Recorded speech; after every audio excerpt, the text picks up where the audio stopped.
Pēdējā mēneša laikā Krievija aktīvi demonstrē savu spēku, gan veicot vērienīgas militārās mācības pie Baltijas robežas, gan uzsākot Lietuvas piena produktu boikotu. Kā Krievijas aktivitātes vērtē Eiropas institūcijās, par to šoreiz saruna ar Eiropas parlamenta deputātu Krišjānu Kariņu. Kādas ir, Krišjāni, reakcijas šeit Eiropas parlamentā?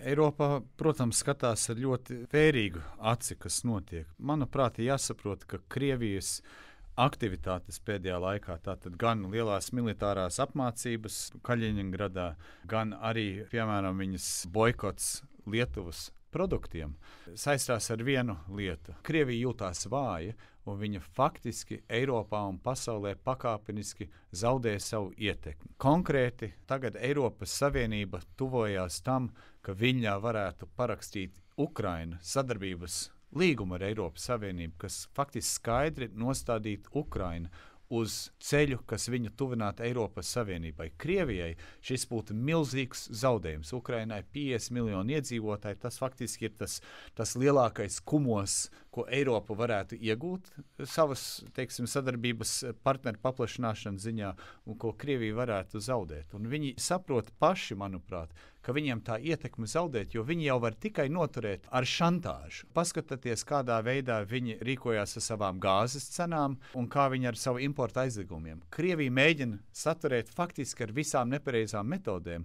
un rezultātā kas notiek? Krievijas iedzīvotāji ļoti daudz turpina masveidā pamest valsti, un kapitāls, nauda turpina masveidā pamest valsti.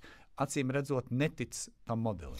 Tikmēr Latvijā nereti izskan arī balss, ka Latvijai jālūkojas vairāk austrumu virzienā, nevis jāuztver kā cieši sabiedrotais Eiropas Savienība.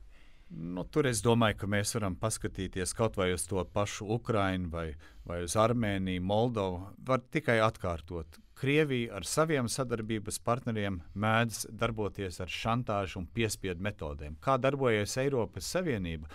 Ir garas diskusijas, vēstulu apmaiņas un tā tālāk, bet šādas metodes nenotiek. Un ja kas, tad no Eiropas Savienības tomēr nāk milzīgi naudas līdzekļu ieguldījumu veidā, kuri no Krievijas viņam nav no kurienes nākt.